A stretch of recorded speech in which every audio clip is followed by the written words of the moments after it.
चल जय जिनेन्द्र। अब जो बात आ रही है वो है मन पर्यवज्ञानी। अवधि ज्ञान का तुमने देख लिया, जान भी लिया, बहुत मजा आया, अच्छा लगा, ये समझा कि जब तक हम सूक्ष्म और जो स्थावर दोनों बादर, सूक्ष्म और बादर दोनों पुद्गलों को जब हम देखेंगे ना, तो वो पुद्गलों की एक आकृति बनेगी। राइट? आप उसको देख पाओ, आप उसकी आकृति को देख पाओ, फिर वो आकृति अगर तेजस है, आप तेजस को भी देख सकते हो, अगर वो जीवित वस्तु है तो आप उसको भी देख पाओगे, रूपी है तो रूपी को भी देख पाओगे, और जीवित है तो वो क्या बोल रहा है, क्या सुन रहा है, क्या कर रहा है, वो भी शब्द भी आप पकड़ पाओगे। बराबर बराबर। तो इस प्रकार से अवधि ज्ञानी सर्व भाव को देख सकता है। अब मन प्रयोग ज्ञान का विषय है। मन प्रयोग ज्ञान संज्ञी जीवों के मन के पर्याय को जान सकता है। अगर कोई संज्ञी जीव है आपके आसपास है, वो क्या सोच रहा है, अगर वो जानना है तो मन प्रयोग ज्ञानी वो जान सकता है। जैसे आपको एग्जाम्पल तो बहुत सारे हैं, जैसे ही सारे एक के बाद एक गणधर समूह शरण में आए, भगवान ने उनके मन की बात जान के उनको पूछ लिया कि आपको ये सवाल की शंका है। राइट? और सब लोग ये जान के फ्लैट हो गए कि अरे मेरे मन की बात इसको कैसे पता, ये बात मैंने किसी को नहीं बताई, ये कैसे जानता है। कालो देई आए या कोई भी आए, जो भी हिंदू सनातन धर्म वाले ब्राह्मण उनके गुरु भगवान के पास आए थे, भगवान ने उसका नाम लेकर बुलाया है और ये भी कह दिया है कि भाई तुझे ये प्रश्न है, तेरे मन में इसकी शंका है। तो ये मन प्रयोग ज्ञान का चमत्कार किसका है? मन प्रयोग।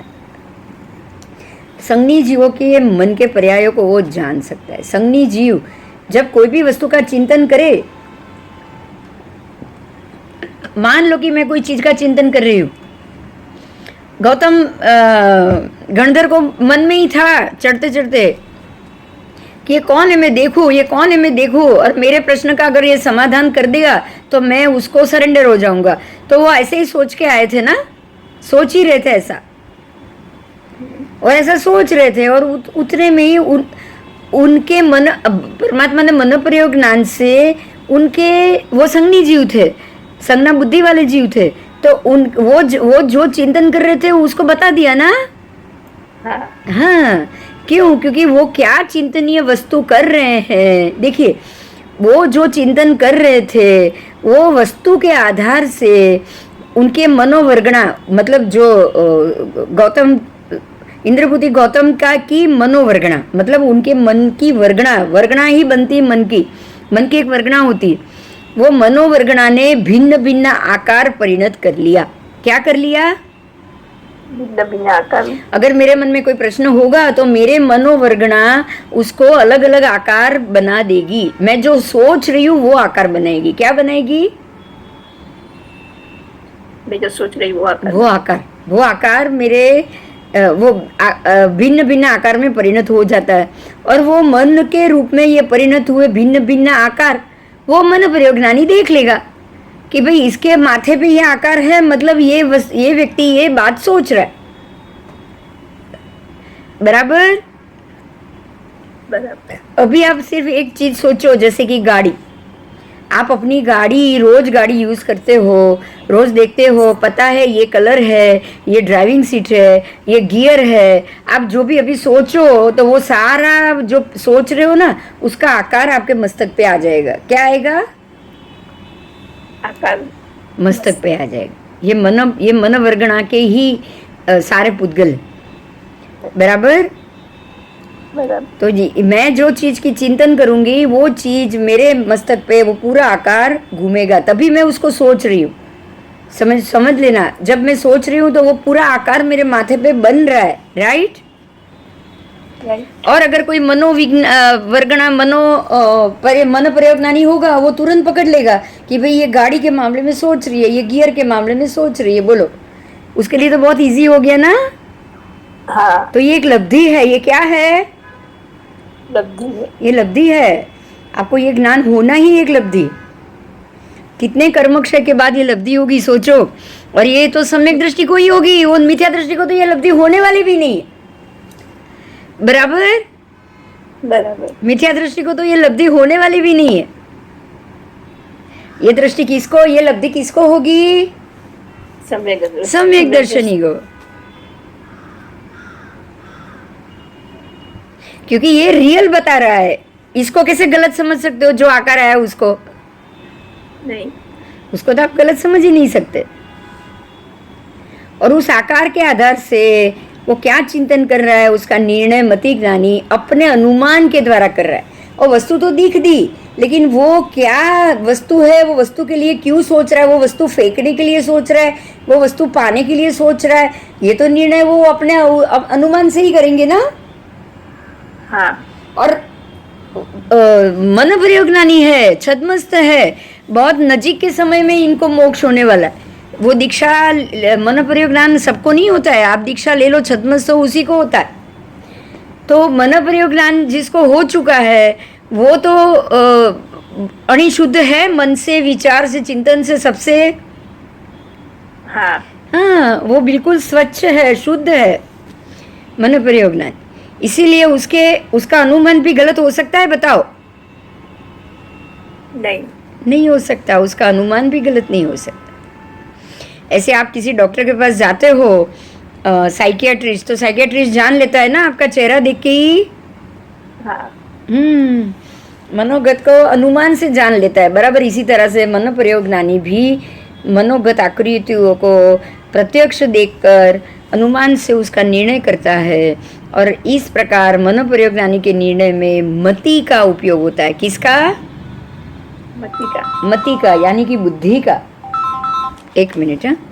तो जो अनुमान से वो मन प्रयोग ज्ञानी सामने वाले व्यक्ति के मन के विचारों को जान लेता है, ऐसे मन प्रयोग ज्ञान के दो भेद, एक है रुजुमति मन प्रयोग ज्ञान, दूसरा है विपुलमति। क्योंकि मन के थोड़े पर्याय जानना और सारे पर्याय जानना, उसमें भी भेद आएगा ना। आएगा। हाँ, रुजु यानी कि एकदम सरल, सीधू, सिंपल तरीके से, सामान्य मति बुद्धि। आप सिंपल तरीके से वो चीज जान लो।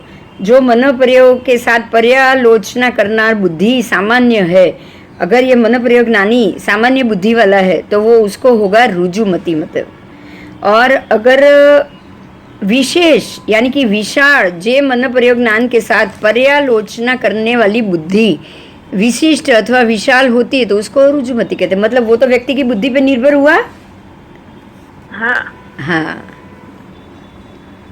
ठीक है। तो उस ज्ञान को रुजुमति की अपेक्षा से विशेष प्रकार और विशुद्ध रूप से आप जान सकते हो। अब कोई व्यक्ति कोई घड़े का चिंतन करे और वो कुछ खाली घट होता है तो वो रुजुमति। बराबर। अब विपुलमति क्या जानेगा?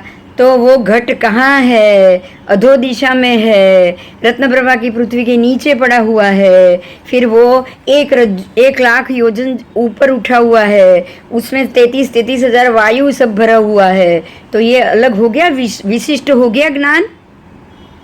हाँ, और खाली घड़ा दिखेगा तो रुजुमति। बराबर। और रत्न प्रभा के ऊपरी तंतल या फिर वो दिखेगा तो वो कुछ अलग एक्स्ट्रा, उसको बोला जाता है विपुलमति। राइट।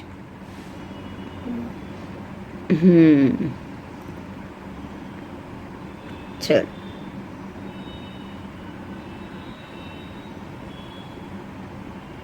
तो ये मन प्रयोग ज्ञानी हुआ। 2.5 अंगुल अधिक मनुष्य क्षेत्र में रहे पर्याप्त संगी पंचेंद्रिय के मनोगत भावों को ही विशेष प्रकार विशुद्ध रूप से, स्पष्ट रूप से जानते हैं।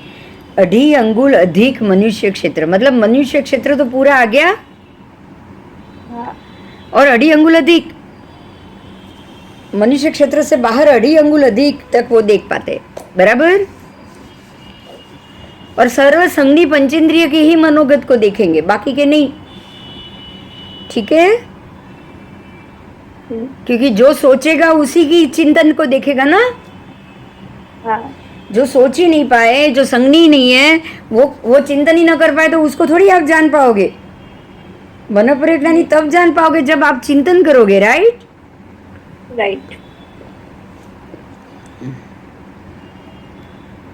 चल,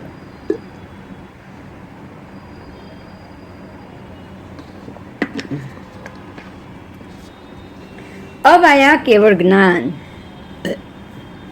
કેવળ જ્ઞાન તો સર્વ દ્રવ્ય, સર્વ ક્ષેત્ર, સર્વ કાળ અને સર્વ ભાવ સંપૂર્ણ પ્રમાણે યુગ દર્શન થાય. બરાબર બરાબર. બરાબર. એ તો બહુ સિમ્પલ છે, એમાં તો કંઈ છે જ નહીં ને. કંઈ પાઠ જ નથી, પણ એ જ મહત્વનું છે, હે ને. हाँ. हाँ, अभी तो तीन अज्ञान भी आज तो मालूम पड़ गया, बहुत अच्छे से पड़ गया, क्योंकि आपके भाव, अज्ञान भाव उसमें जुड़ रहा है ना. हाँ, आप अज्ञान भाव से सोच रहे हो, इसलिए वो जुड़ रहा है. चलो, अब उसके बाद है स्थिति द्वार. ज्ञान और अज्ञान की स्थिति की बात की है. स्थिति तो ज्ञानी ज्ञान के रूप में कितने काल तक रहेगा, ये भी थोड़ा हो गया था, फिर भी अभी बोल रही हूँ. ज्ञान का समय है. सादी अपर्यवसित और सादी सपर्यवसित, दो प्रकार है ना. हाँ. हाँ, सादी अपर्यवसित, सादी अपर्यवसान, सादी सपर्यव. स मतलब कि अंत है, बराबर. तो सादी शांत कहा जाएगा उसको. क्या कहा जाएगा? अंत सहित. सादी सपर्यवसित यानी कि अंत सहित.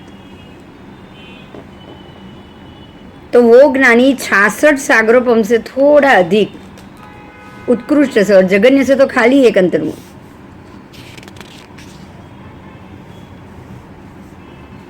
आओ,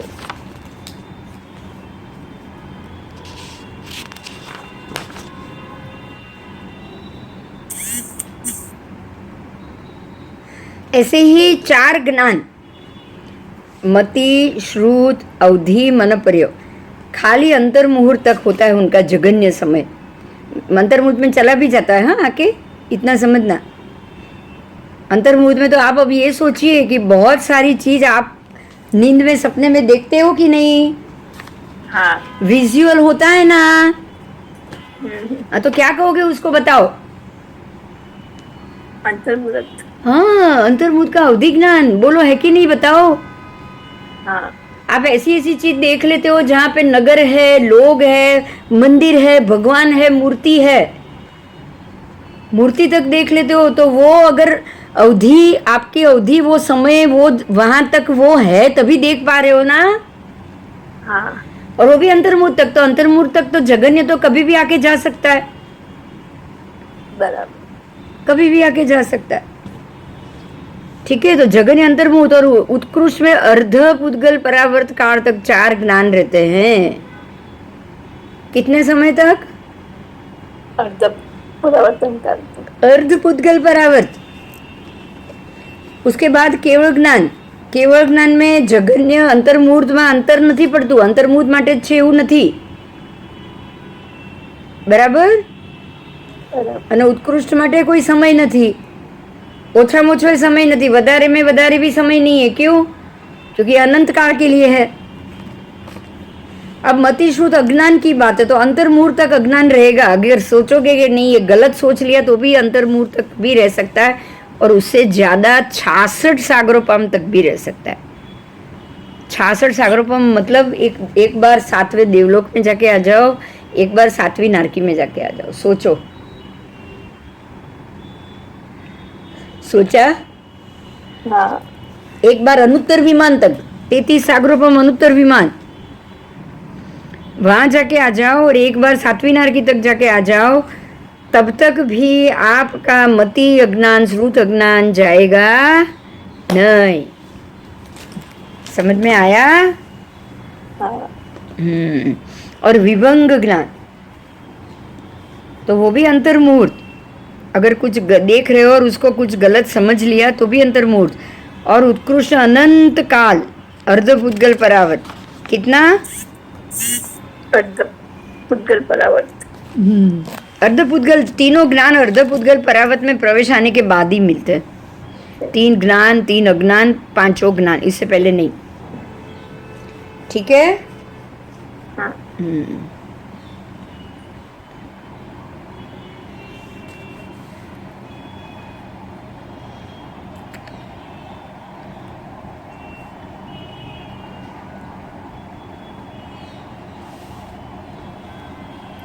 आओ।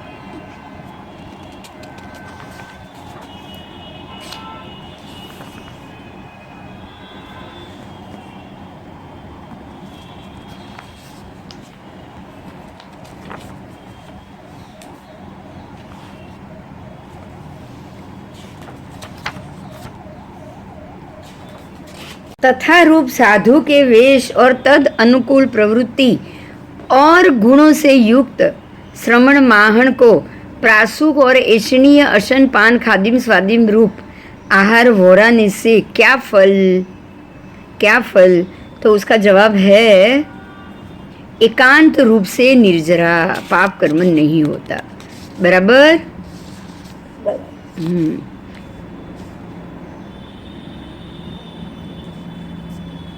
और अप्रासुक और अनैषणीय आहार बोराने से क्या फायदा?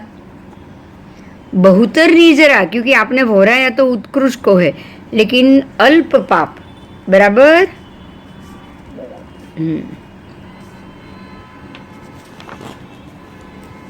ये भी किया था हमने कल, राइट?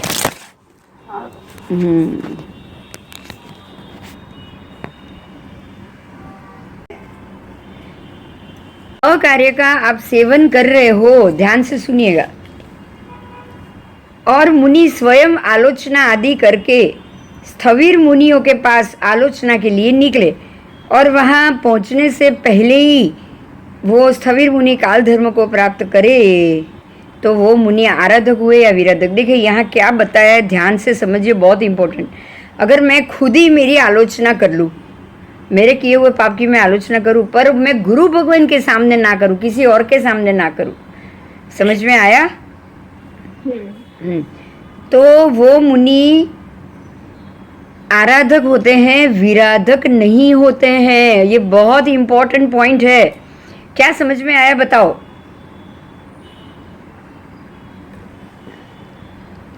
ગુરુની સામે આલોચના ના કરી હોય અને પોતાની મેળે જ अपने आप प्रायश्चित कर लिया, अपने आप आलोचना आदि कर लिया, ठीक है? अकार्य हुआ है, आपसे गलती हुई है, आपने खुद ही प्रायश्चित कर लिया, आलोचना ले ली, आप दूसरे मुनि के पास जा रहे हो, निकले भी हो और काल धर्म हो गया, आप जा रहे हो, इसीलिए आप सबसे बच गए, आराधक हुए, विराधक नहीं हुए। अगर आप जाओ ही नहीं तो चलेगा नहीं, तो विराधक हो जाता। हाँ, तो वो विराधक हो जाता। अब इसमें भी आगे और क्वेश्चन है कि ऊपर के अनुसार अकार्य का सेवन करनार मुनि स्वयं आलोचना आदि करके स्थविर मुनियों के पास आलोचना करने के लिए निकले, लेकिन वहां पहुंचने से पहले ही स्वयं, अच्छा वो मुनि काल धर्म पामे, अब पहले स्वयं था ना, हाँ, अब मैं जिनके पास आलोचना लेने जा रही हूँ वो मुनि का काल धर्म हो गया, तो भी क्या मेरे वो आलोचना मैंने नहीं ली या मैं नहीं ले पाई, तो अब आराधक या विराधक?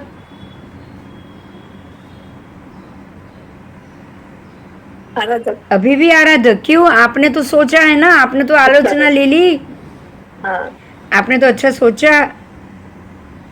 अब इसी में एक और ट्विस्ट, ऊपर की तरह आलोचना लेने गए, वहाँ पहुँच भी गए, और वहाँ पहुँचने के बाद वो स्थविर मुनि को वात आदि दोष के कारण अगर वो मूक हो गए, उनकी बोलना बंद हो गया, तो अब क्या होगा? विराधक।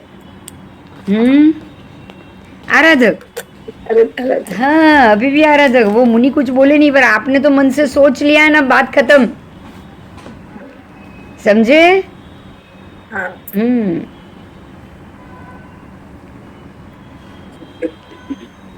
अगर कोई मुनि स्थंडिल भूमि अथवा स्वाध्याय भूमि उसकी ओर जा रहे हैं और उसके द्वारा अकार्य का सेवन हो रहा है, मन में ऐसे सोच रहा है कि पहले मैं स्वयं ही इस अकार्य की आलोचना आदि कर लूं, और पूर्वोक्त प्रकार से उन्होंने संप्राप्त और असंप्राप्त दोनों के 8 आलापक हो गए, तो अब मुनि आराधक हुए, विराधक नहीं हुए। बराबर?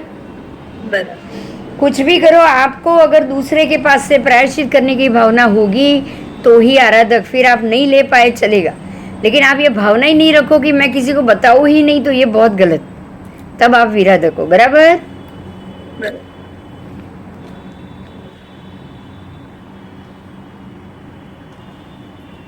आओ।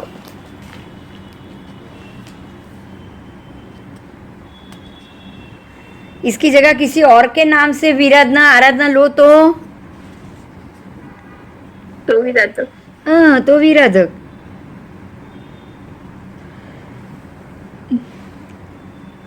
आओ।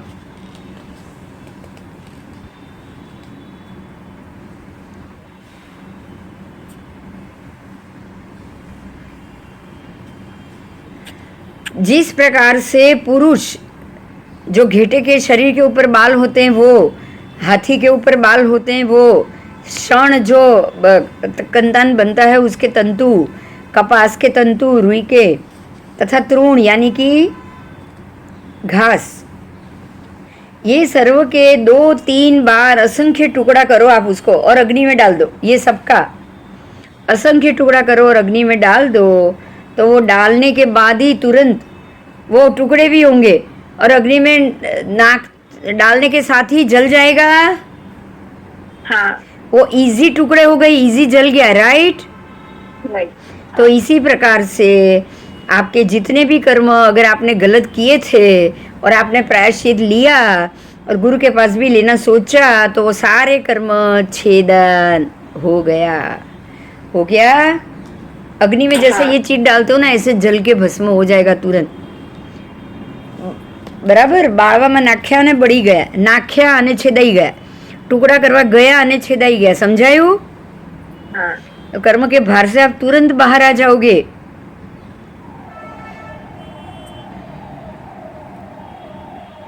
બરાબર ને?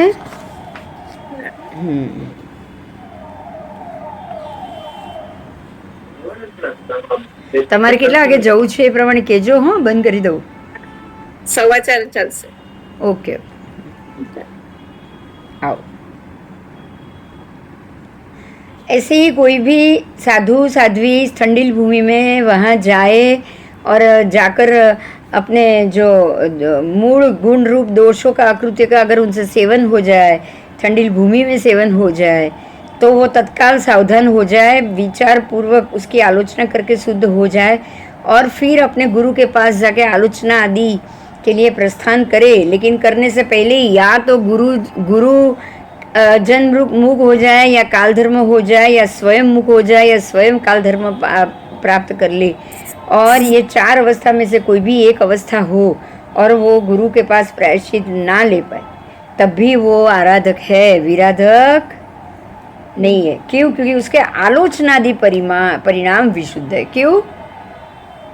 आलोचना परिणाम विशुद्ध। हाँ, उसके परिणाम बहुत विशुद्ध. वो सोच रहे हैं कि मुझे ये करना चाहिए, ऐसा उन्होंने सोचा हुआ है. इसलिए अब जलते दीपक क्यों जल रहा है, ये भी बहुत, मुझे तो बहुत मजा आता है ये सोचते ही कि बोलो दीपक क्यों जल रहा है, बताओ. दीपक जब जल रहा है, क्या जल रहा है? अग्नि जल रहा है, वो उसकी रुई की वाट जल रही है, घी जल रहा है, क्या जल रहा है बताओ? अग्नि जल रहा है। अग्नि जल रहा है. हाँ, अग्नि जल रहा है। घी की वाट नहीं जल रहा है, घी नहीं जल रहा है. एकदम बराबर से बोलो.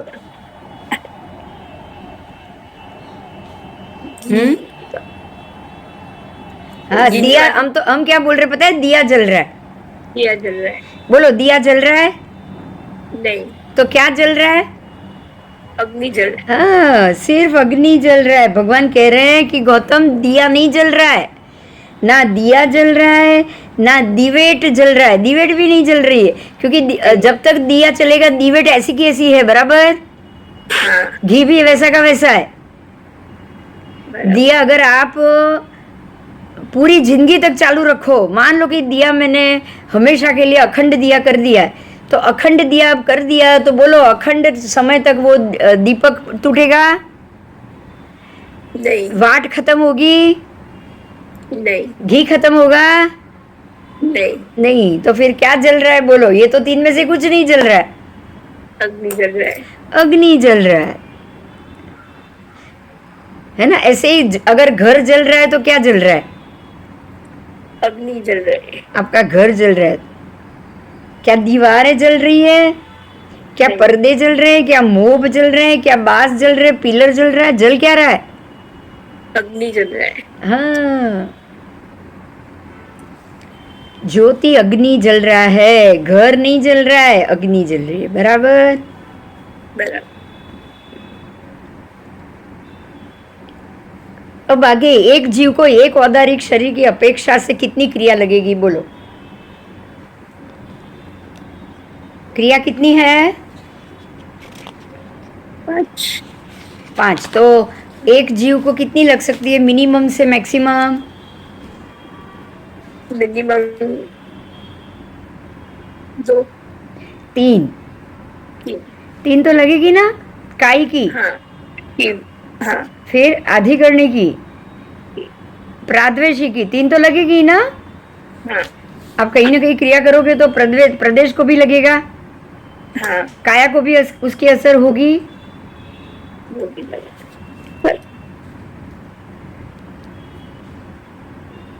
अधिकतम 5। મિનિમમ 3 અને મેક્સિમમ 5, क्योंकि પ્રાણાતિપાતિકી તો લાગવાની જ છે, એ બધાને નથી લાગવાની. બરાબર. પ્રાણાતિપાતિકી 5મી, આધિકરણી કી 4થી. જરૂરી નથી એ બધાને લાગે બે. બરાબર, પણ પહેલી 3 તો બધાને લાગે.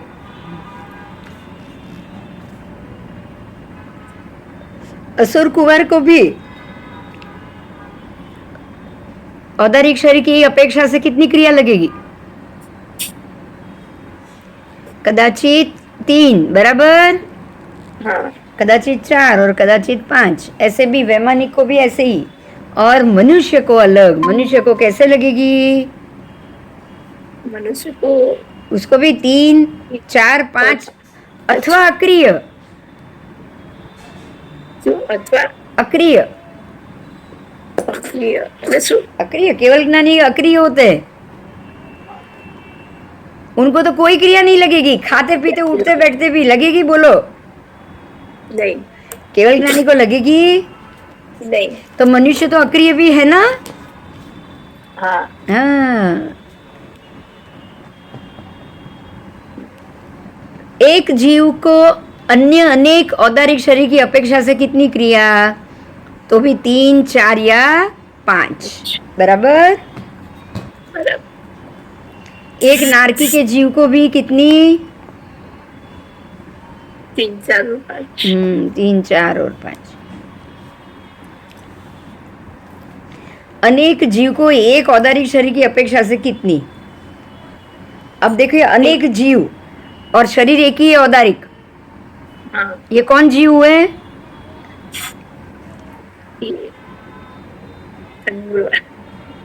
अनंत काय. अनंत काय, एक काय में अनंत जीव. ठीक है, तो उनको कितनी क्रिया लगेगी? 3, 4 या 5? 3, 4 है ना?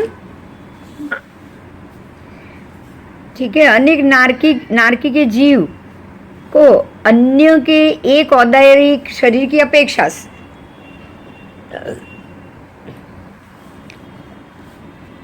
वो भी 3, 4 और 5. हाँ, 3 क्रिया, 4 क्रिया, 5 क्रिया. अथवा अक्रिय भी आती है. अक्रिय क्यों? सम्यक दृष्टि जीव. सम्यक दृष्टि जीव तो भोग रहे हैं, उनको कहाँ नई क्रिया लगेगी? बताओ. जो दूसरे ही भोग में निकल के मोक्ष जाएंगे, लगेगी क्रिया? नहीं. इसलिए वो अक्रिय हो गए.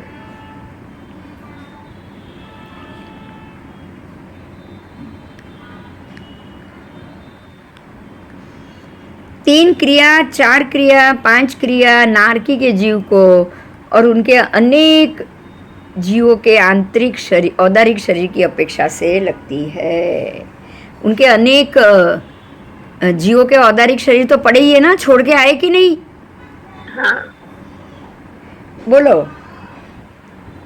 आए. नरक में जाते ही नहीं ना. आपने अगर नहीं वोसरा है, वो वोसरा दिया होता तो.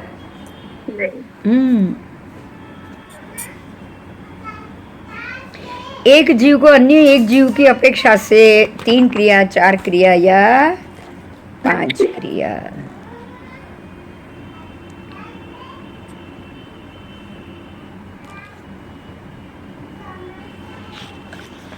चलो समझ में आ गया। हाँ।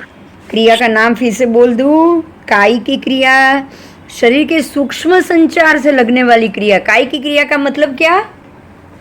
शरीर के सूक्ष्म संचार से तो ये तो सबको लगेगी। हाँ। निगोद से लेके सारे के सारे एकेंद्रिय, पंचेंद्रिय, संज्ञी, हम सब आ गए इसमें। हाँ। क्योंकि काया का सूक्ष्म संचार तो हो ही रहा है ना एकेंद्रिय में भी। हाँ। अधिकरणी की दूसरी, शरीर के बाह्य सूक्ष्म संचार। मैंने ऐसे हाथ की थापड़ मारी तो अधिकरणी की लग गई। मैंने ये शरीर को, मैंने टेबल को जोर से हाथ मारा तो भी अधिकरणी की लग गया। ये ध्यान से सुनने वाली बात है कि नहीं? है। जूते में से हम धूल निकालते हैं तो झटकते कि नहीं? हाँ। बिना बात अधिकरणी की लग गई। बोलो। कपड़े ऐसे झटकेंगे बारिश में से भीगे हुए, अरे धोए हुए कपड़े ऐसे झटक के सुखल। हाँ, झटक के सुखाएंगे। झटकने की जरूरत भी नहीं थी। वायु काय को भी अधिकरणी की लगा दिया झटका तो। बराबर। अगर नहीं झटका होता तो खाली अपकाय को ही लगता, राइट? राइट। अब झटका तो वायु काय को भी लगा। हाँ। ऐसे प्राद्वेषिकी, द्वेष भाव, गुस्सा, सूक्ष्म कषाय के अस्तित्व से लगती क्रिया। कोई बाजू में आके बैठा और अच्छा नहीं लगा तो मुंह बिगाड़ के हम खिसक गए तो सूक्ष्म कषाय हुआ मन में। हाँ। बस, तो आपने उसको प्राद्वेषिकी लगा दिया। बहुत सारे व्यक्तियों की हरकत नहीं अच्छी लगती है, राइट? राइट। तो ये प्राद्वेषिकी कषाय लगता है। अब ये याद रखना, ये पल पल आप उससे बच सकते हो अगर ध्यान में आया तो। भाई किसी की चीज अच्छी नहीं लगी है कोई बात नहीं, पर शांत तो रहो। नहीं अच्छी लगी, ओके ओके आना चाहिए, बराबर। बराबर। वो जितनी बार सामने आए आपके अंदर द्वेष आएगा तो नहीं चलेगा, प्राद्वेषिकी चालू रहेगा। रहेगा ना? रहेगा। रहेगा, प्राद्वेषिकी क्रिया चालू रहेगी। अगर आप ये सोच रहे हो कि ये सामने आता है और मेरे अंदर गुस्सा आ जाता है तो आप प्राद्वेषिकी कर ही रहे हो 100%। ठीक है? पारितापनी की, अन्य के शरीर को कष्ट पहुंचाओ, कुछ न कुछ ट्रैपिंग करो, कुछ न कुछ किसी के विरुद्ध प्लान करो। सारा पारितापनी की आया। क्या आया? किसी को परेशानी और प्राणातिपाती की, यानी कि किसी को जान से मार देना। वो परेशान करना था परितापनी की, और जान से मार देना था प्राणातिपाती की। बहुत इंपॉर्टेंट, खाली 15 मिनट का ही ये आपका टॉपिक है, लेकिन सबसे बढ़िया है। बोलो, है कि नहीं? बताओ। हाँ। सबसे बढ़िया टॉपिक था ये। आप प्रत्येक स्टेप पर बच सकते हो क्रिया से। हम सोचते हैं कर्म, मैं तो कुछ कर्म बांधते ही नहीं, ऐसे ही अपने आप कर्म बंध रहे। बोलो, ऐसे ही बंध रहे क्या? नहीं। ये सारी जीव हमें कर्म बांधने में एक साइकिल बनाकर चल रहे हैं। कैसे कि एक जीव अन्य पृथ्वी का एक जीव के शरीर प्रत्येक काया का व्यापार करता है। जैसे मैंने ये पानी पिया तो मैंने काय का व्यापार किया ना? हाँ। हाँ, जैसे मैं बोल रही हूँ तो भी वायु का, सबका शब्द पुद्गल सबका व्यापार कर रही हूँ। हाँ। हाँ, तो हाथ हिलना, चलना, हिलना डुलना सब आ गया। क्योंकि मेरे अंदर राग है, इसीलिए ना। हाँ। मुझे ये करना है, मुझे प्यास लगी है, मुझे पानी पीना है, तो ये राग ही हुआ ना शरीर का। हाँ।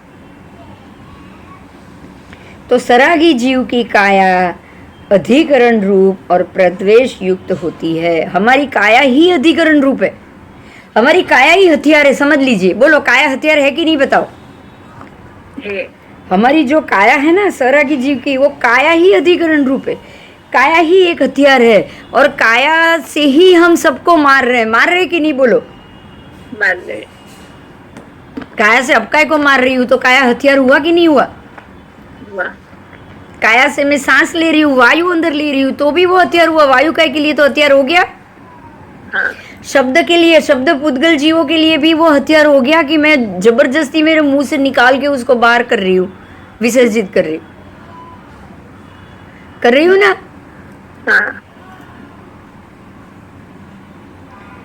बराबर। इसीलिए सरागी जीवों ने काई की क्रिया के सद्भाव में आधिकरणी की और प्रादेशिक की दोनों लगती है। बोलो, इसलिए हमें कुछ भी खाओ पियो कुछ भी करो, आधिकरणी की प्रादेशिक की दोनों लगेगी। खाना अच्छा नहीं लगा तो प्रादेशिक की आ गया हाँ कि आज ये सब्जी बराबर नहीं है, आज ये भिंडे वो कूड़े नहीं है, ऐसा बोलते हैं ना हम। आज पापड़ी कूड़ी नहीं है, ऊंधिया तो बराबर है लेकिन छिलका मुंह में आता है, तो ये द्वेष हुआ कि नहीं। इसीलिए काई की, अधिकरणी की, प्रादेशिक की तीनों क्रिया प्रतीक्षण सब जीव बांध रहे हैं, क्योंकि हम ये एकेंद्रिय बेंद्रिय तेंद्रिय सबके प्रति है। मच्छर ने काट दिया तो भी प्रादेशिक ही, साला मरता नहीं है, मुझे तो नहीं मारना है लेकिन खुद भी नहीं मरता है। बोलो क्या सोचते हैं हम, बताओ। हाँ आप मारोगे नहीं पर अच्छा भी तो नहीं बोलोगे। इसीलिए प्रादेशिक की क्रिया भी, ये तीनों क्रिया सरागी जीव, हम रागी है ना, इसलिए शरीर का राग है ना, इसलिए ये द्वेष आता है। अगर शरीर का राग नहीं होता तो ये द्वेष नहीं आता। शरीर का राग है होता नहीं होता ना तो निर्जल पानी, भगवान ने तो 300 कितनी बार पिए, बस उतनी ही बार पानी पिया 12.5 वर्षों में, सोचो।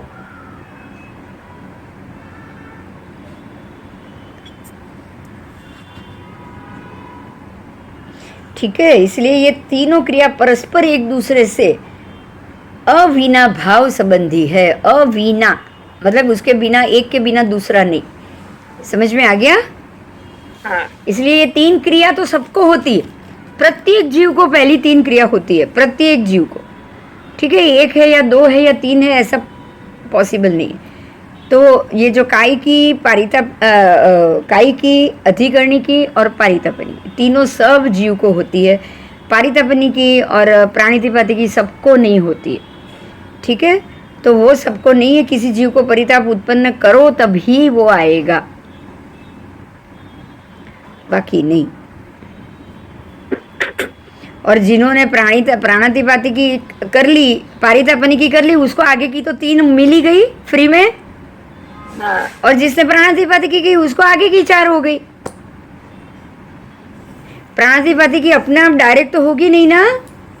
नहीं। हाँ, और जब ध्यान से सुनिए, बहुत मजे की बात, ध्यान से ये है जानना है कि जब जीव वितरागी बन जाता है तब एक भी क्रिया उसको नहीं लगती और वो अक्रिय बन जाता है।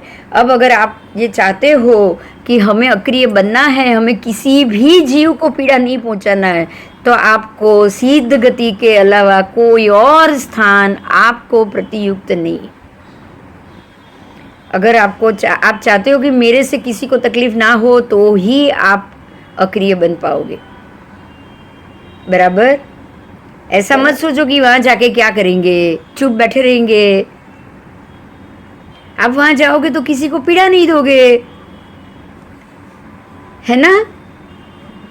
हाँ ठीक है, बोलो कोई प्रश्न है। अब आगे का जो टॉपिक है वो 24 दंडक के जीव की बात। ठीक है, तो 24 दंडक के जीव की अपेक्षा से वो हम कल करेंगे। बराबर, मंडे करेंगे, मंडे। ठीक है, मजा आ रहा है। हाँ आज सच में आज का टॉपिक बहुत बढ़िया था। काई की, अधिकरणी की, द्वेष भाव सोच के भी अगर हम कर लेते हैं तो ये तो बहुत बड़ी गलती है हमारे लिए, है ना। हाँ मन में किसी भी व्यक्ति के प्रति द्वेष नहीं रखना। इसीलिए सभी जीव करो शासन रसी, जब भाव आ जाएगा ना उसके बगैर द्वेष निकल ही नहीं पाता है। सर्व जीवों के प्रति अगर आपको करुणा आ जाए ना तो ही द्वेष निकल पाएगा, नहीं तो नहीं। बराबर। तो अगर सर्व जीवों के प्रति हमको अपना अंदर से द्वेष भाव निकलना है तो सर्व जीवों को प्रिय करना ही पड़ेगा। सबको प्रिय पात्र कंपलसरी बनाना पड़ेगा, राइट। राइट। हाँ, तो अब हम सबको प्रिय पात्र बनाने की कोशिश करेंगे कंपलसरी, बराबर? બરાબર। ચલ, જય જિનેન્દ્ર. હું બિંદુબેન હું જોઉં છું, કાલે મને ટાઈમ રહેશે એ પ્રમાણે તમને ફોન કરીશ. કાલે? ટુમોરો એટલે મને તમારા ઘરે આવવું છે ને. હા હા હા હા, વાંધો નહીં. હા, એવું ભૂલી ગઈ. ભલે આવો કાલે, વાંધો નહીં, ફોન કરીને મને જણાવવા. હા ફોન કરીને તમને હા કહીશ. હા, ભલે ભલે ભલે. ચાલ, જય જય જિનેન્દ્ર. જિનેન્દ્ર.